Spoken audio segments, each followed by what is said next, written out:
it is absolutely in the interest of the United States of America to see a change in Iran. We are not going to tolerate any threats against American forces, American interests, America's allies in the region, and will never allow Iran to obtain a nuclear weapon. So the Iranian regime openly advocates another Holocaust. Israel's fight is our fight. Her cause is our cause. Her values are our values. Was Iran really an imminent threat to the United States on Saturday? No, they were not. But have they been a threat to the safety of Americans for the last 47 years? The answer is simple, and it's yes. Our next guest has long supported regime change in Iran and played a key role in the first Trump administration. Former Indiana governor, congressman, and the 48th vice president of the United States, Mike Pence, is with us. Mr. Vice President, great to have you back in. Thank you, Rob. I appreciate you being here. You bet. You have been pushing for this vocally for a long time. Today, Politico wrote a piece about you. Here's the quote. Vice President Mike Pence received more than $400,000 in speaking fees from the National Council of the Resistance of Iran and affiliate groups after leaving office in 2021. That is a lot of money.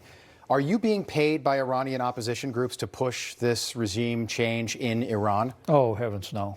You know, as you kind of ran my best of reel there. I mean, I've recognized since I was a member of Congress from Indiana, Rob, that since 47 years ago, Iran declared war on the United States, on our most cherished ally, Israel. That when they took hostages in 1979, American hostages that they held for hundreds of days. 1983, when they took the lives of 220 Marines through their Hezbollah surrogates in Beirut. And frankly, through all of those years, including during our administration, until we took that strike at Qasem Soleimani and eliminated the leader of the Iranian Revolutionary Guard, we have spent the last 47 years literally fighting the tentacles of Iran, whether that be the Hezbollah, Hamas, whether it be insurgents, whether it be Houthis. And I couldn't be more proud of President Donald Trump for making the decision last year to use U.S. forces to directly strike at the nuclear facilities in Iran. And I give him all the credit in the world for unleashing the overwhelming force of the American military to eventually, I pray, bring an end to this terrorist regime in Tehran. Okay, I want to ask you about that. Can I just ask you why you accepted all that money?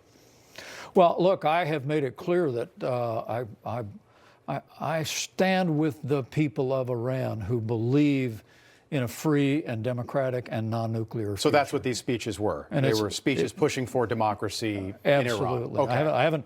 I haven't picked sides in any of that. I just simply said for the Iranian diaspora all across the world, you did pick sides, right? For Iranians in the country who believe in freedom, in democracy, and in a non-nuclear future. Right.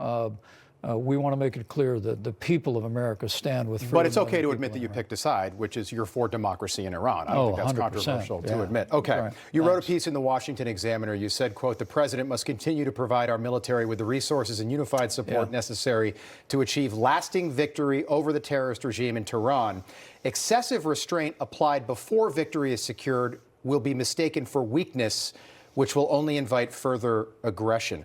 Yeah. What does that mean? And does that mean U.S. troops on the ground in Iran, if that's what it takes to get Iran to democracy? Yeah, I don't think it does. And can I just pause for a second and say how proud I am of the men and women of our armed forces in Operation Epic Fury. I mean, the nearly flawless, we've lost American lives, so we don't say flawless, but the nearly flawless execution of this plan, the overwhelming and effective planning by our Joint Chiefs, but the execution by all of our naval, marine, even Coast Guard soldiers in the region has just been extraordinary. Yeah, there are 4 photographs. 6 have died. We've got the names and photos of 4, and we pray for them and their families. We do. Tonight, we do. Without question. We remember their families, but let me answer your question. Sure. Look, there's a lot of talk about the last Iraq war. Right, and I was there, and we had bad intelligence. There's no question that we went into that war believing that Saddam Hussein had been assembling a nuclear program, which of course was intolerable, just as it was with Iran developing a nuclear bomb that it would threaten us and threaten Israel and our neighbors.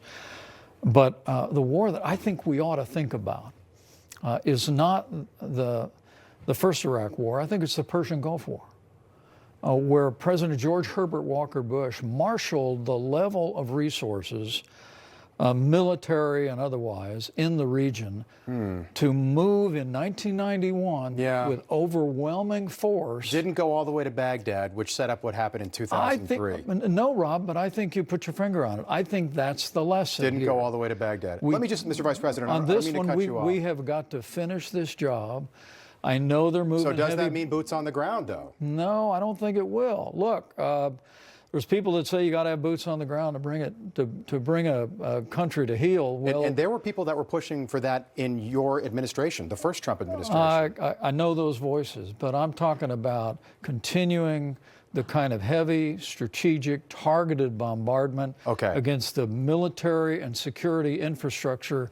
What we need to pursue is to, and I think I haven't talked to the president about this since his decision, but I can tell you what I perceive is the president wants to create the conditions where the people of Iran are going to be able to reclaim their country for freedom. Okay, and I understand that, and our hearts break for the people of Iran. But frankly, I think regular, everyday Americans are more concerned about paying the bills and sure they are, and things like that. And I don't think before Saturday anybody was thinking about Iran. What you just described to me sounds like a forever war. How long does what you just described take? Well, no, because it's not going to go well for Republicans if this lasts for another year. Well, I would tell you that I think the lesson of that war in 1991 was when you put mass on point, which is what President Trump has done here. I mean, at the direction of General Kane and the Joint Chiefs, they have applied overwhelming force in concert with Israeli defense forces and a growing list of Arab forces, and even our European allies are finally coming around. And I think you continue to bring that pressure to bear. But make no mistake about it. The other part of this is about restoring deterrence, Rob. And I think it's extremely important. Look, under our administration, we isolated Iran as never before. We had a maximum pressure campaign. Iran was weaker than it had ever been. We got out of the disastrous Iran nuclear deal. Then Joe Biden came into office. He begged Iran to come back into the nuclear deal. They wouldn't even talk to him. They made him use the Russians as intermediaries. They reconstituted that program. They grew strong again. They grew their ballistic missile program. And here we are right now. And so now here we are, and President Trump, with the greatest military force in the history of the world, is finally taken the fight to the heart. You regret that vote for the Iraq War, Mr. Vice President? Based on what I knew at the time, I don't. I mean, look, this was in the immediate aftermath of 9/11. We couldn't wait around with the possibility of another catastrophic attack from an enemy of the United States. But again, I hope your viewers go back when those that have concerns about this, and I respect that completely. Go back. Don't think of the first Iraq War. Vice President. No, I do, and I think people are thinking about that. Think of the Persian Gulf War. A lot of Americans died between then and now. And I think people are sort of, I think they have had enough of foreign entanglements. George Washington warned us about that in his farewell address, and here we are about to celebrate our 250th birthday with the prospect of maybe being at war. But remember, I've I've stood at the graveside of hundreds of soldiers whose lives were claimed by Iranian-supported forces in Iraq. This regime, and I know you've got a son who has blood on their hands as well. Mr. Vice President, thank you. We've got to leave it there. We're doing heartily. I appreciate you being here. Thank you.